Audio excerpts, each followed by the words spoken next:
Shalom Bapak Ibu yang dikasihi Tuhan. Gereja Betel Indonesia memberi tema untuk bulan Juni adalah bulan keluarga. Karena itu kita akan belajar tentang keluarga. Amsal 13 ayat yang ke-22.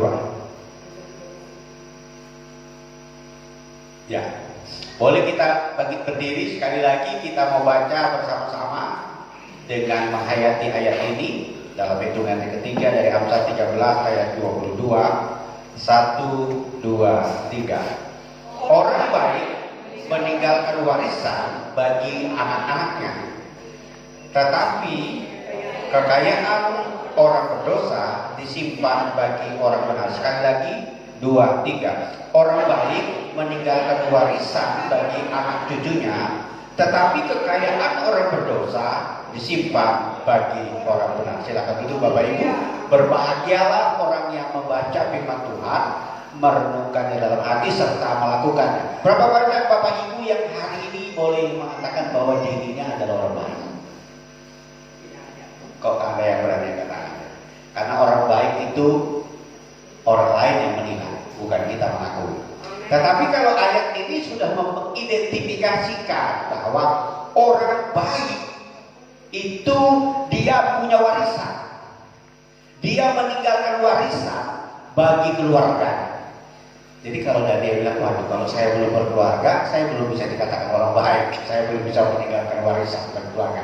Maksudnya begini Bapak Ibu, bahwa orang yang baik, dia pengen punya rekam jejak, dia pengen punya kenangan, dia pengen punya memori, dia pengen punya karya yang bisa dinikmati oleh anak cucunya. Yang setuju katakan amin. Ya, sehingga ketika dia sudah pergi, ketika dia tinggal, tidak ada lagi ada yang dinikmati oleh anggota keluarganya. Nah, dalam konteks bacaan kita adalah bahwa orang baik ini meninggalkan warisan, artinya dia tidak akan membiarkan keturunannya atau keluarganya itu menjadi orang yang susah hidupnya. Ada sesuatu yang dia tinggalkan yang bisa dinikmati. Nah, pertanyaannya Bapak Ibu, berapa banyak kita bisa meninggalkan warisan harta benda bagi keluarga kita? Di sini relatif lebih banyak pasangan-pasangan muda, orang-orang muda, kecuali kakek Citra yang sudah disebut kakek. Ada Pak Wim dan Ibu Mas Diana juga sudah disebut kakek dan nenek. Oh, ada Mama Septi juga sudah disebut nenek. Maaf ya Mama Septi, bukan menua-nuakan ya. Nanti bilang nenek ya. Nenek oke. Ya, sebagai orang tua ada sesuatu yang ingin kita tinggalkan. Tapi pertanyaannya, kita mau tinggalkan apa? Kami 9 bersaudara, dari bapak seorang pegawai negeri, seorang guru, kemudian terakhir sebagai anggota DPRD, dan ibu atau mama kami adalah seorang ibu rumah tangga. Mungkin tidak ada warisan harta yang diwariskan kepada kami. Sebut saja tanah. Hampir semua, bukan hampir semua tanah anak-anak harus beli tanah. Walaupun mungkin kalau dari garis keturunan, nenek itu termasuk salah satu keturunan penguasa. Ya, karena kakeknya itu seorang kepala adat besar, Gamas. Tumeng sampai jalan aja ada nama Tumeng Gamas di sini. Ya, tapi tidak punya tanah yang diwariskan. Artinya Bapak Ibu, keterbatasan kita mewariskan harta benda kepada anak cucu kita itu menjadi kendala tersendiri. Jangan sampai gara-gara kita tidak bisa mewariskan itu lalu kita dikatakan bukan orang baik. Nah Bapak Ibu, apa yang ingin kita wariskan? Kalau di sini kita melihat ada beberapa gambar. Apakah kita ingin mewariskan wasiat? Bagus, kalau punya kita mau mewariskan wasiat silakan. Mau mewariskan rumah, tanah, deposito, simpanan di bank, luar biasa. Tapi saya mau katakan warisan harta itu terbatas. Warisan harta terbatas. Kenapa? Warisan harta itu bisa hilang. Warisan harta itu bisa mengalami devaluasi dalam kehidupan manusia. Lalu pertanyaannya, warisan apa yang akan kita wariskan bagi keluarga kita? Nah, hari ini kita mau belajar warisan apa yang akan kita tinggalkan bagi anak cucu kita. Dalam konteks keluarga, kita punya tanggung jawab untuk mewariskan ini secara turun-temurun dari generasi ke generasi supaya warisan ini tetap kekal. Warisan apa itu? Tentu tidak terbatas hanya warisan harta. Harta bagus, tetapi ada yang lebih penting daripada itu. Nah, Bapak Ibu, di dalam sejarah bangsa Israel, mereka pernah kehilangan generasi. Mereka pernah kehilangan generasi yang tidak lagi beribadah kepada Allah. Ketika Tuhan memilih Abraham, memanggil Abraham, ayah Abraham Terah adalah orang yang tidak percaya kepada Tuhan.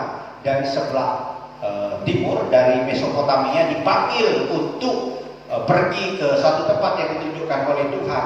Kemudian Abraham kemudian mengikuti Tuhan. Dari Abraham lah Tuhan mewariskan suatu janji bahwa keturunannya akan memiliki tanah yang telah didatangi Abraham dari tempat dia terdahulu. Lalu Tuhan memberikan tanah itu kepada Abraham, tetapi kemudian generasi berikutnya Ishak, Yakub mengungsi ke Mesir, kemudian beranak cucu di Mesir, lalu mereka kemudian diperbudak di Mesir. Tanah yang dulu tempat Abraham dijanjikan oleh Allah dimiliki oleh bangsa-bangsa. Kemudian bangsa Israel, keturunan Yakub, berkembang biak di Mesir, tetapi menjadi bangsa jajahan. Lalu Tuhan membebaskan mereka dari Mesir, dari perbudakan, lalu membawa mereka ke tanah perjanjian, kembali ke tanah yang sudah dijanjikan kepada Abraham. Lewat Musa mereka dibawa, dibebaskan. Selama kurang lebih 40 tahun mereka berkeliling-keliling atau berputar-putar di padang gurun, lalu mereka memasuki tanah perjanjian. Tanah yang tadinya dijanjikan Tuhan kepada Abraham kemudian dimiliki oleh bangsa Israel dengan menghalau suku-suku atau bangsa-bangsa yang ada di tanah Kanaan.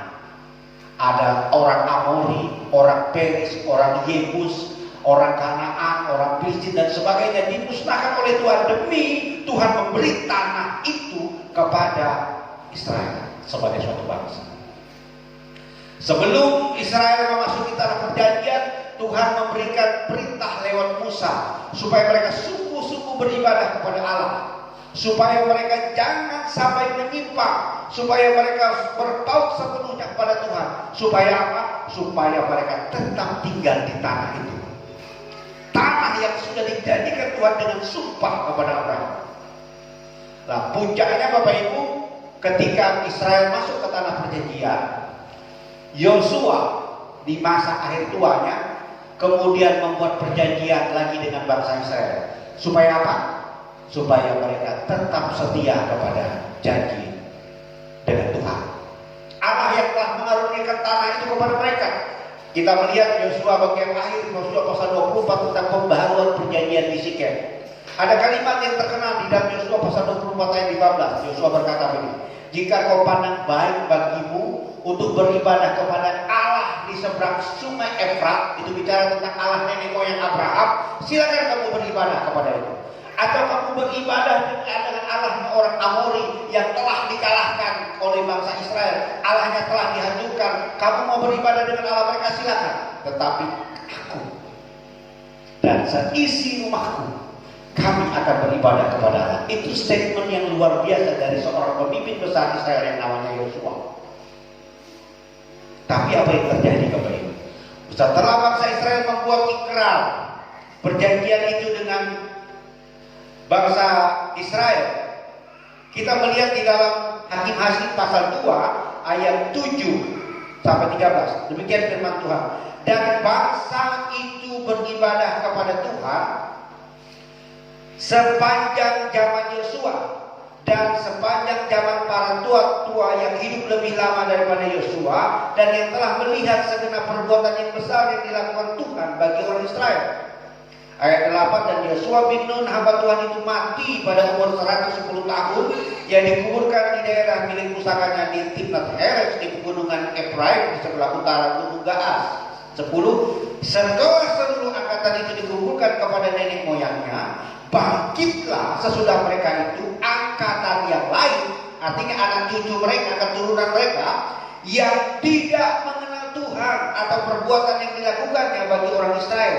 Lalu orang Israel melakukan apa yang jahat di mata Tuhan dan mereka beribadah kepada para Baal. Bapak Ibu perhatikan. Ternyata setelah perjanjian di Sikem, kemudian tua-tua Israel meninggal, Yosua dan orang-orang di zamannya meninggal, maka dikatakan bangkitlah suatu generasi baru, angkatan baru yang tidak mengenal Allah. Bapak Ibu bisa membayangkan beberapa puluh tahun kemudian ada generasi kita, ada generasi yang tidak mengenal Allah. Saya punya teman yang orang tuanya dulu adalah hamba Tuhan yang luar biasa, seorang pendeta, tetapi beberapa orang anaknya meninggalkan Tuhan. Itu baru generasi pertama. Bapak ibunya seorang pelayan Tuhan, lalu anaknya meninggalkan Tuhan. Bapak Ibu tahu keturunan berikutnya akan terus ke bawah adalah orang yang tidak mengenal Tuhan, karena ada yang putus. Ini yang kita mewariskan kepada keluarga kita. Apa yang kita mewariskan kepada keluarga kita? Kalau satu dari anggota keluarga kita kemudian meninggalkan Tuhan, maka keturunan kita berpuluh-puluh generasi kemudian adalah orang yang tidak akan mengenal Allah. Di bulan keluarga ini untuk kita penting menjadikan keluarga sebagai benteng, sebagai pondasi untuk mempersiapkan generasi yang terus-menerus menjadi generasi yang beribadah kepada Allah. Kita lihat puncaknya bangsa Israel. Akhirnya karena mereka tidak lagi beribadah kepada Allah, mereka kehilangan tanah. Kerajaan Israel pecah menjadi dua. Israel utara di beribu kota di Samaria ditaklukkan oleh Asyur tahun 725. Lalu kerajaan selatan, kerajaan Yehuda yang beribu kota di Yerusalem dikalahkan oleh Nebukadnezar. Lalu dua-duanya bangsa ini diangkut dalam peperangan. Ceritanya tanah yang dulu dijanjikan mereka kepada keturunan hilang. Orang Israel menjadi orang tua. Lalu 70 tahun kemudian baru kemudian bangsa Israel kembali. Tapi perhatikan baik-baik, waktu bangsa Israel kembali dari Babel, tadinya sebuah kerajaan besar hanya menjadi sebuah provinsi, hanya menjadi sebuah kabupaten dengan ada seorang bupati yang memimpin. Kita tahu dalam sejarah kurang lebih tahun 1948 Israel baru mendirikan negara merdeka. Setelah ribuan tahun mereka kehilangan tanah mereka. Akibat dari apa? Akibat mereka tidak lagi beribadah kepada Allah. Sebagai orang percaya kita mewarisi tanah perjanjian kekal, yaitu sorga. Yang setuju katakan amin. Bersama dengan Yesus. Tapi kita bisa kehilangan semuanya waktu kita berpaling kepada dunia dan meninggalkan Allah di dalam nama Tuhan Yesus. Kita sudah punya tiket, pegang tiket kerajaan sorga. Tetapi waktu kita menyimpang, tidak lagi beribadah kepada Allah, bahkan keturunan kita demikian, maka kita akan kehilangan kapling kita di sorga. Coba kita lihat slide berikutnya. Surat Yohanes 3 Yohanes pasal 1 ayat 1 sampai 4. Yohanes menulis, dari penatua kepada gadis yang kekasih yang kukasih dalam keadaan, saudaraku yang kekasih, aku berdoa semoga engkau baik-baik dan sehat-sehat saja dalam segala sesuatu, sama seperti jiwaku baik-baik saja. Perhatikan baik-baik. Yohanes sebagai seorang penatua menulis surat, dia tidak berbicara tentang materi yang dimiliki oleh keluarga Gayus. Apa yang diharapkan? Supaya mereka baik, supaya mereka sehat dalam segala sesuatu. Yang penting jiwamu. Jangan sampai kaya tapi gila, punya banyak harta tapi stres. Lalu sebab aku sangat bersuka cita ketika beberapa saudara saudara datang, ada orang yang memberitakan kabar kepada Yohanes bahwa memberi kesaksian tentang hidupmu dalam kebenaran, sebab memang engkau hidup dalam kebenaran. Jadi pentingnya adalah melihat mereka hidup dalam kebenaran. Ayat 4, bagiku tidak ada sukacita yang lebih besar daripada mendengar bahwa anak-anakku hidup dalam kebenaran. Setuju, katakan amin. Di sini sudah banyak orang-orang tua, ada kakek Citra, ada bapak Okta, lalu dengar berita anaknya hidupnya baik, maksudnya punya mobil, punya harta, punya apa, tapi yang satunya kena masalah ini, satunya kena masalah itu, satunya terjerat hukum, satu keluarganya pecah dan sebagainya. Apakah bahagia dengar kabar? Pasti sedih. Amin. Kebahagiaan dari orang tua adalah mendengar bahwa anak-anakku hidup dalam kebenaran. Dengar anak-anak muda, kebahagiaan orang tua bukan kamu mencapai prestasi yang tertinggi. Bagus, itu bagus, mencapai prestasi. Tapi yang paling penting, orang tua dengar cerita bahwa kalian semua hidup dalam kebenaran. Amin, anak muda. Amin. Boleh angkat tangannya anak-anak muda? Amin. Kemudian bagi Tuhan. Kerinduan orang tua dan juga kerinduan Tuhan. Kita hidup dalam kebenaran. Kita hidup tidak menyimpang dari jalannya Tuhan. Makanya Tuhan mengingatkan kepada Yesus, renungkanlah firman-Mu siang dan malam, supaya engkau jangan menyimpang ke kanan atau ke kiri. Jadi hari ini kita fokus berbicara bagaimana setiap keluarga mempersiapkan diri untuk mewariskan apa yang kekal bagi keturunan, mewariskan iman bagi generasi kita. Saya tidak katakan bahwa saya anti Bapak Ibu mewariskan harta, bukan. Saya mau katakan bahwa itu saja tidak cukup. Saya tadi katakan bahwa kami sekeluarga tidak mewariskan harta, tapi kami hidup sampai hari ini. Kenapa? Karena berkat Tuhan. Jadi yang paling penting bagaimana kita mewariskan kebenaran. Sekolahkan mereka, amin, supaya mereka punya ilmu. Latih mereka sosio-emosional mereka, supaya mereka menjadi orang yang tangguh secara mental. Ajarkan mereka skill supaya mereka mampu menghadapi hidup. Dan yang paling penting, bagaimana mereka memiliki iman yang kokoh, tidak gampang goyah. Jadi anak-anak muda, terutama kaum wanita, jangan sebentar kena gobal lalu goyah. Mentang-mentang yang datang naik roda 4, datang lagi yang naik roda 6. Ada yang naik datang roda 10, bis. Ternyata sopir bis. Iya, kita silau dengan yang begitu, lalu lupa meninggalkan Tuhan. Kita perlu iman yang kokoh.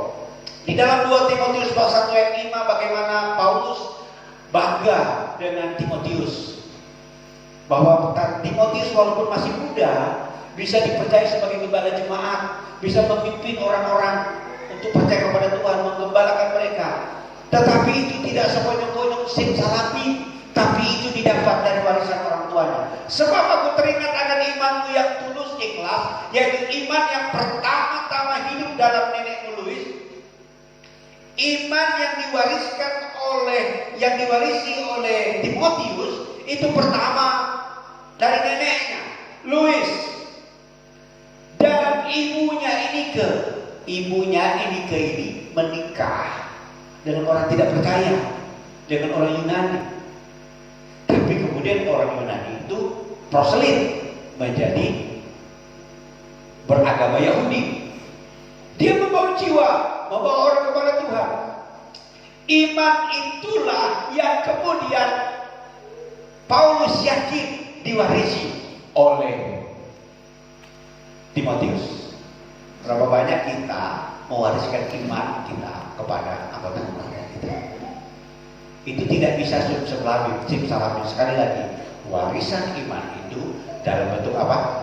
Keteladanan. Setuju katakan amin. Jadi saya gak bisa cuma mengajarkan anggota keluarga saya begini loh, nak, kamu bagi doa ya, dan lupa baca Alkitab. Tapi kita sendiri tidak berdoa, tidak baca Alkitab. Jadi warisan iman itu diajarkan, tapi juga diteladan. Next slide. Saya sudah baca di sini. Nah, pertanyaan pertama, sebagai keluarga Kristen dan murid Yesus, tidak cukup hanya mewariskan materi bagi anak-anak kita, karena itu terbatas dan sementara. Banyak orang-orang yang saya kenal di Damai ini dulu adalah orang-orang kaya, yang punya toko, yang punya kapal, banyak. Tidak banyak lah, maksudnya ada beberapa. Tapi belakangan ini kita tidak melihat lagi mereka menjadi sesuatu yang menonjol. Artinya apa? Warisan harta itu gak kekal. Gak kekal. Muncul orang-orang yang generasi baru, justru orang-orang yang tadi orang tuanya biasa saja, tapi mewariskan mereka sesuatu. Itu yang tadi kan, mewariskan mereka pendidikan, mewariskan mereka mentalitas, mewariskan mereka skill, yang paling penting mewariskan mereka spiritualitas. Jadi, sudahkah kita mempersiapkan bagi anak-anak kita warisan iman yang tidak akan hilang selamanya? Ini pertanyaan penting. Bahwa kita hari ini diminta untuk mengkoreksi diri kita sebagai keluarga. Sudahkah kita meletakkan fondasi bagi anggota keluarga kita? Iman yang membuat mereka tidak goyah, yang membuat mereka tidak kehilangan janji keselamatan kekal di dalam Tuhan Yesus. Apa refleksinya? Yang pertama, jangan mengabaikan atau meremehkan pesan firman Tuhan. Yang setuju katakan amin. Ah, capek deh, Pak Gembala ngomong itu lagi. Ya itulah. Ya, kalau di rumah orang tua ngomong sama anak, bapak ngomong itu lagi, mama ngomong itu lagi. Ulang-ulang. Jangan meremehkan pesan firman Tuhan, tapi dengarkan dan lakukan dalam kehidupan sehari-hari. Bapak Ibu, saya percaya bangsa Israel itu bukan tidak tahu firman Tuhan, bukan tidak mendengar firman Tuhan, tapi apa? Mengabaikannya. Mereka mengabaikan nasihat firman Tuhan. Ah, gak apa-apa. Tuhan bilang musnahkan semua suku-suku bangsa-bangsa yang ada di Kanaan itu, supaya kamu jangan terjerat. Jangan ambil anak-anak mereka menjadi menantumu. Jangan kawin campur supaya jangan kamu terjerat dengan Allah mereka. Tapi mereka mengabaikan. Jangan buat perjanjian dengan bangsa-bangsa itu, musnahkan mereka. Tapi mereka bilang, biar mereka jadi rodi, mereka menjadi orang kerja paksa bagi kami, jadi pembantu, jadi budak. Tapi waktu orang-orang itu semakin kuat, semakin banyak, akhirnya mereka dikalahkan. Itu namanya mengabaikan. Saya ingat dulu pesan dari ibu saya, itu sederhana. Kalau Alkitab kan bilang, janganlah kamu merupakan pasangan yang tidak seimbang, tidak seimbang. Bagaimana terang bisa bersatu dengan gelap? Saya bilang begini, saya kan kuat, ini laki-laki, saya bisa bawa mereka untuk ikut Tuhan. Lalu ibu saya bilang begini, hubungan itu seperti rambut. Rambut itu mengikat kita, makin lama makin banyak membeli kita. Rambut ini aja lepas, betul? Kayak benang begini. Makin lama benangnya makin kuat, makin lama makin penuh, makin kuat. Akhirnya sakit gak? Sakit, tak bisa lepas, sudah terlanjur. Halo, itu salahnya. Kita mengabaikannya, kita meremehkannya, kita membiarkannya, kita mau mendengar. Dengar, Matius 7 ayat 24 dan 28, orang yang mendengar firman Tuhan tapi tidak melakukannya, ia sama seperti orang yang bodoh yang membangun rumahnya di atas pasir. Waktu datang angin, waktu datang banjir, waktu datang badai, roboh rumahnya. Sia-sia apa yang kita kerjakan. Gara-gara apa? Dengar tapi tidak melakukan. Jadi kalau hari ini kita dengar firman Tuhan, tanam dalam hati, lakukan. Amin. Ada anak muda, amin. tantangan anak muda ini. Anak muda, amin. Mau lakukan firman Tuhan, jangan abaikan nasihat mama, jangan abaikan nasihat bapak, jangan abaikan nasihat firman Tuhan, jangan remehkan, jangan sepelekan. Itu bisa menjadi jerat bagimu. Jadi hari ini mari keluarga, orang tua juga lihat anaknya agak-agak aneh-aneh itu ya cepatlah bertindak. Halo, oh tidak apa-apa Pak, biar aja, anak saya senang. Ya, akhirnya terlambat kita, sudah parah. Amin. Ini mumpung face to face ini ketemu nih lebih enak ngomongnya. Kalau ngomong di live streaming terbatas. Jadi bang orang tua kalau ada gejala anak-anak ini kita punya hubungan yang kurang ini, mulai pemimpin kaum muda kalau ada anak kita mulai agak-agak coba lah dia yang ngomong, bukan dimarahin, dia yang ngomong. Amin. Kita ini ceweknya takut loh. Ini di center tuh sama orang-orang seberang tuh. Kalau bisa ditaklukkan, kita aja nggak sadar. Jadi pesan pertama, jangan remehkan, jangan abaikan firman Tuhan hari ini. Tanam dalam hati, lakukan. Next, refleksi berikutnya. Ajarkan kepada seluruh keluarga, terutama kepada anak, terus menerus dan berulang-ulang. Ini bagi orang tua yang setuju katakan amin. Bapak Ibu, kami sudah punya anak mulai remaja nih. Capek kalau ngomong sama mereka nih, mereka bilang betul nggak? Yang punya orang tua yang punya anak remaja, betul nggak?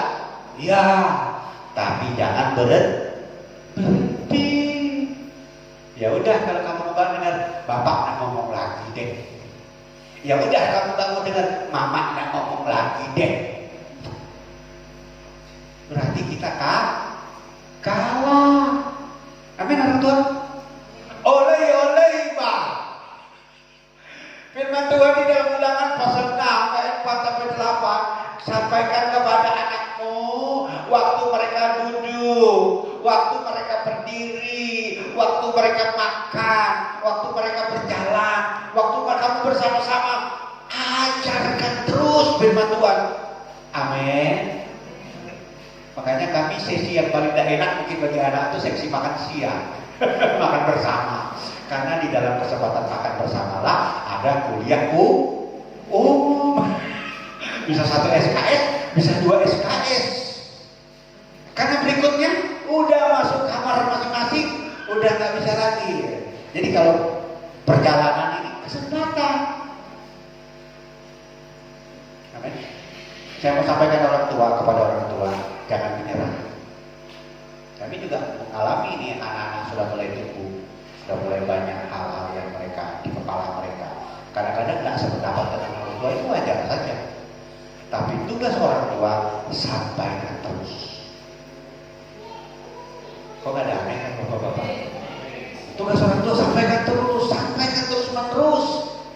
Nah ini tips kita di era normal ini, jadikan mesbah keluarga sebagai kebiasaan baru yang setuju kan amin. Menjadi gaya hidup keluarga. Bapak Ibu, bilangan riset mengirimkan hasil riset. Kita diminta juga mengisi angket dalam itu. Salah satu hasil riset bahwa di era stay at home ternyata nggak sampai 10% keluarga itu mengadakan mesbah keluarga. Tinggal cek masing-masing itu. Sudahkah kita stay at home waktu kita kumpul mesbah keluarga setiap hari? Oh, belum tentu. Termasuk keluarga kami juga nggak bisa setiap hari mesbah keluarga. Nah, kita mau sama-sama berkomitmen nih. Yang setuju angkat tangan. Yang setuju angkat tangan. Tepuk tangan dulu untuk kita semua. Jadikan mesbah keluarga sebagai gaya hidup kita. Menjadikan mesbah keluarga sebagai kebiasaan baru. Saya kalau saat kehidupan sendiri itu udah biasa, nggak bolong. Amin. Bapak Ibu juga sendiri-sendiri itu saya percaya jalan. Cuman ada bapaknya di situ, ada mamanya di situ, ada anaknya di situ. Nah ini masih tanya. Nah ini yang kita mau jadikan new normal sebagai gaya baru kita. Karena mesbah keluarga inilah kita menghidupkan api. kipas-kipas kemarin di lembaga latihan bakar-bakar ikan ternyata membuat bara itu susah. Bapak Ibu kalau mau menghidupkan api, membuat bara dengan kayu yang basah pasti lebih sulit, betul? Pasti tenaga ekstra lagi kipas-kipas. Nah itu waktu kita membangun mesbah keluarga, kita sedang membuat bara supaya keluarga kita terus ada asap, ada api. Amin. Perlu kipas-kipasnya ekstra. Saya lihat wajah-wajahnya agak perlu kipas-kipas ekstra. Itu tadi oleh ulang-ulang terus. Tapi saya mau komitmen, dan kami juga mau buat komitmen untuk disiplin mesbah keluarga secara konsisten di dalam setiap keluarga. Amin. Mari kita menggunakan waktu-waktu bersama kita untuk present worship. Amin. Ya, untuk berdoa, untuk memuji Tuhan, sharing firman Tuhan. Sambil main nggak apa-apa, bikin game di rumah, tapi ada sharing firmannya. Buat menyenangkan, jangan terlalu kaku, pusat, ya, bukan buat atraktif. Ya, Bapak Ibu punya minta hikmat dari Tuhan. Terus yang berikutnya, latihlah dirimu dan keluargamu beribadah, karena itu berguna dalam segala hal, baik untuk hidup ini maupun yang akan datang. Coba kita buka dalam 1 Timotius pasal 4. Ini ayat pamungkas. 1 Timotius pasal 4 ayat 7 bagian akhir, kemudian ayat 8. Ayat 7 bilang begini, tapi jauhilah tahyul dan dongeng nenek-nenek tua. Jauhilah tahyul dan dongeng nenek-nenek tua. Artinya cerita-cerita yang tidak ada manfaatnya, cerita-cerita yang tidak ada dasar kebenarannya. Lalu bagian terakhir dikatakan, latihlah dirimu beribadah. Latihan badani terbatas gunanya, tetapi ibadah itu berguna dalam segala hal, karena mengandung janji baik untuk hidup ini maupun hidup yang akan datang. Ibadah itu berguna bukan hanya untuk hari ini, tetapi untuk hidup yang akan datang. Ya, kita punya kewajiban untuk terus supaya generasi keturunan kita adalah keturunan yang beribadah kepada Allah. Saya pernah ketemu dengan seorang bapak dulu, dengan bangganya dia cerita, kami ini keluarga Bhinneka Tunggal Ika. Kami ini keluarga penuh toleransi. Anak kami menikah dengan orang agama A, yang ini menikah dengan orang agama B, yang ini menikah dengan agama C. Jadi kami di rumah ini macam-macam agamanya. Halo, nggak apa-apa. Di bangsa ini nggak apa-apa toleransi seperti itu. Tapi bagi keluarga, kalau satu yang beribadah kepada Allah yang lain, itu nonsens. Amin. Nonsens. Yang satu, supaya Tuhan supaya Tuhan amin belah. Kalau nggak ada guna, nggak bisa. Aneh. Pak, saya antar istri saya ke gereja, habis itu saya pergi ibadah ke tempat saya. Nonsens itu. Secara teori ya, secara praktek hatinya miris. Amin. Paling senang juga kalau gandengan tangan pergi ibadah sama-sama. Amin, amin. Berani aku cari gandengan. Artinya suami istri itu, keluarga itu beribadah bersama-sama itu luar biasa, hati adem. Karena firman Tuhan bilang, keluarga yang hidup dengan rukun, keluarga yang sehati, keluarga yang sepakat, kesitulah berkat-berkat Tuhan dicurahkan. Amin. Makanya juga kita mendorong bukan cuma agamanya sama, tapi gerejanya juga sama. Amin. Satu gereja A, satu gereja B, nggak apa-apa memang. Tapi amin aja. Jadi satu tunggal, satu ganda. Ini sudah bicara dari mimbar, supaya kita boleh fokus, supaya dapat pengajaran yang sama, supaya kita dapat dasar yang sama untuk diterapkan dalam anggota keluarga kita. Kalau yang satu ke Bereng, yang satu ke Belida, satu sama Gunung Pak, satu Gunung Bereng, satu Gunung Belida, tapi ya nggak enak. Amin, Bapak Ibu. Saya menyampaikan dengan simpel, tidak maksud menyindir apa, cuma memberitahu. Menabrak boleh. Jadi mari 4 hari ini kita tidak mengabaikan pesan firman Tuhan. Kita mengajarkan kepada seluruh keluarga kita berulang-ulang. Jangan bosan-bosan ya orang tua. Anak-anak juga nggak boleh bosan-bosan dengar nasihat orang tua.